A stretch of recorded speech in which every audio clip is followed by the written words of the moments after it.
Oh, I thought I was gonna be ready. What is up, YouTube? Check it out. How we did it, man. Hey, how ASAP Rocky beat the case and walked free. Wow, man. Dude, this has been a wild day. This has been a wild week. This has been a wild Uncle Mike. Hey, check this out, man. Oh my God, I don't even know what to say, man. Look, y'all just hit that subscribe button, hit that bell. Let's get into this video, man. I got too many things on my mind. It is 2 o'clock in the morning. I got jet lag, man, because I just came back from the Philippines, man, and I'm still feeling it. So if I can't sleep, I'm doing the reactions. So hit that subscribe button, hit that bell. Let's check this bad boy. Yeah. Now, ASAP Rocky just beat the case he went to trial for. But how did he manage to walk free despite the allegations? Now, ASAP Rocky just beat the case he went to trial for. But how did he manage to walk free despite the allegations? This case has been one of the most high-profile trials in hip-hop recently. I actually made a video on it over 2 weeks ago, covering the charges, the courtroom drama, and the stakes for Rocky's career. For the past 3 weeks, the tension has been at an all-time high. After all, we're talking about ASAP Rocky, a very popular rapper in hip-hop. And on top of that, his wife is Rihanna, one of the most famous musicians on the planet, who also happens to be a billionaire. So with all eyes on Rocky, how did he manage to beat these serious charges? Let's break it down. This is what ASAP Rocky, whose real name is 𝗟𝗢𝗡𝗞𝗦, was claiming. According to Relly, the incident took place on November 6, 2021 at around 10:20 p.m. near Vista Del Mar and 𝗟𝗓𝗡𝗞𝗦 Avenue in Los Angeles. What started as a conversation between two former friends, Rocky and Relly, both longtime members of the ASAP mob, quickly turned into something much more serious. The two had reportedly been friends for over 14 years, but the tension between them had been building up for some time. That night, they allegedly agreed to meet near the W Hotel on Hollywood Boulevard to talk things out. Now, what happened that night? Well, according to Relly's claims, the meeting escalated quickly. Surveillance footage shows that when Relly arrived, Rocky was already waiting for him, accompanied by two individuals identified as ASAP Ills and ASAP 12V. Relly alleged that Rocky immediately became aggressive, confronting him and grabbing him by the collar of his sweatshirt. Ills attempted to break things up, trying to de-escalate the situation, but things only got worse. Then came the most serious allegation. Relly claimed that ASAP Rocky pulled out a black semi-automatic handgun and pressed it against his chest and threatened to kill him. Relly stated that after the initial confrontation, Rocky put the gun back in his waistband and walked away. However, Relly continued to follow him, still trying to resolve the issue. That's when, according to Relly, Rocky turned around and fired a shot at him from approximately 16 feet away. Relly said that he then felt a sudden pain in his left hand and realized his knuckles had been grazed by a bullet. After the shot was fired, surveillance footage allegedly captured Rocky fleeing the scene with ASAP 12V following close behind. Now, in court, prosecutors argue that surveillance footage backed up parts of Relly's version of events, showing the physical altercation and Relly moving behind, one of ASAP Rocky's associates to shield himself. Cameras on Vista Del Mar Avenue captured the sound of 2 gunshots, further supporting the claim that shots were in fact fired. We're gonna get to the contradiction of that later on, okay? Relly then provided 2 cartridge casings to the police, which he claimed he found at the scene about 52 minutes after the shooting. Based on this, prosecutors argued that there was enough evidence to proceed with the case, alleging that ASAP Rocky was guilty of assault with a firearm. Find the defendant, Rakeem Mayers, not guilty of...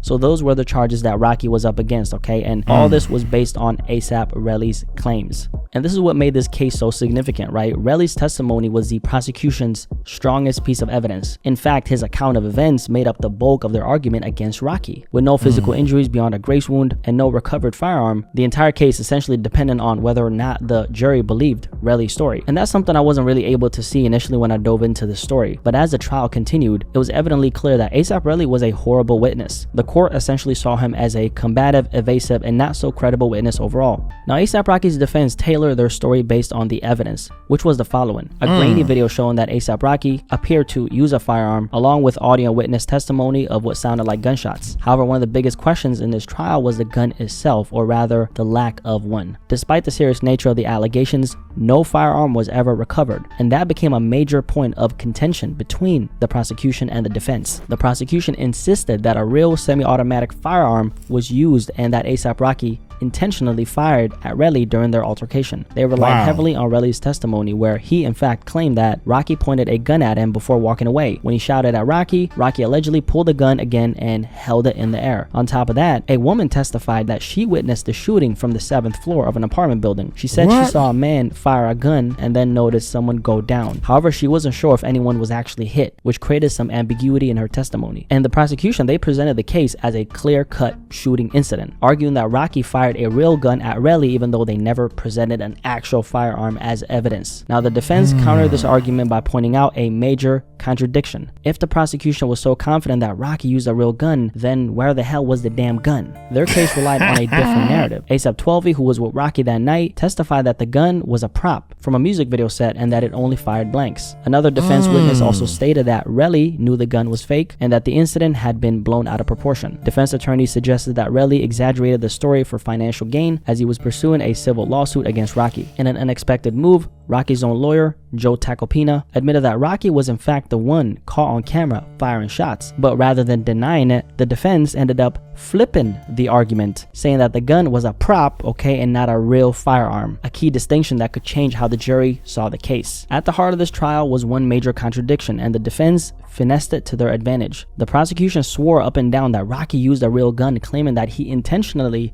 fired at 𝗟𝗟. But here's the problem, they never found a gun. No weapon, no forensic proof, nothing. With no firearm present in court, no forensic evidence proving real bullets were fired, and two completely different stories, the jury had just enough reasonable doubt. And this is where the narrative flipped entirely, because 𝗟𝗟 wasn't just seen as a victim anymore. He started looking like someone trying to play the system for his own benefit. The more Wow, man. Beyond a reasonable doubt.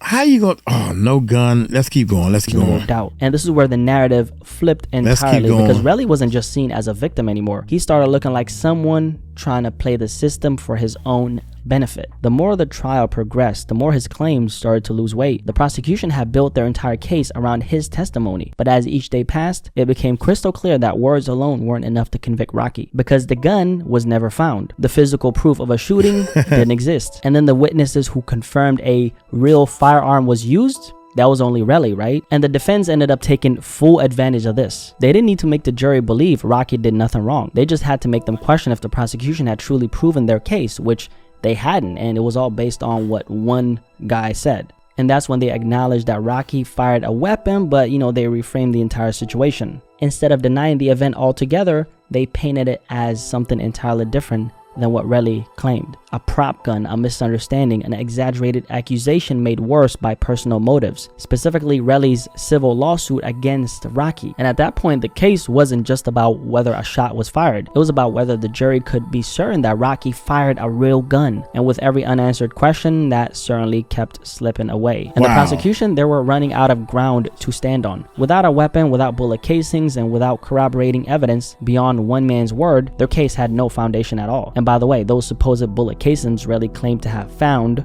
that was another major problem, okay? He actually ended up taking 2 days before reporting the incident to authorities. And when he finally did, he brought with him 2 shell casings that he said he retrieved from the scene. But here was the issue, right? When police responded to the initial reports of a shooting, they didn't find any shell casings at all. 𝗟𝗟 claimed he returned hours later with his girlfriend and knew exactly where to look, but there was zero surveillance footage to support that claim. And then there was the medical situation. 𝗟𝗟 was never admitted to a hospital in Los Angeles after the alleged shooting. Instead, he flew back to New York and sought treatment after the fact, something that made his injury seem less urgent and more questionable. At that point, the defense flipped it on him completely, suggesting that he planted the shell casings to frame Rocky. And with all these inconsistencies, the prosecution's case wasn't adding up, and that's all it took, because the jury wasn't asked to determine what probably happened. They were asked to decide whether Rocky was guilty beyond a reasonable doubt. And with every hole in the prosecution's case, that doubt became impossible to ignore. We did have one surveillance camera that picked up gunshots, but only the sound, no visuals. Another partially caught a scuffle before the shooting, but nothing was conclusive. The main footage, blurry, distant, and far from definitive. There also was text messages, and these were reviewed by the court. It was messages 𝗟𝗟 had sent before and after the incident, where he seemed more focused on getting paid than seeing Rocky prosecuted. But when confronted about this, 𝗟𝗟 claimed that the messages were fake. At that point, the prosecution's case were falling apart. Nothing was—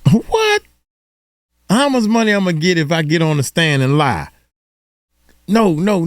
I'm going. How much money I'm gonna get if I get on the stand? What? How much you gonna pay me? What, dude? Okay, let's just keep going. It's airtight, just claims, contradictions, and missing evidence. And just like that, it was over. After weeks of testimony, A$AP Rocky was found not guilty on all charges. When the not guilty verdict was delivered, the packed courtroom erupted, and Rocky was very happy, telling the jury as they left, "Thank y'all for saving my life.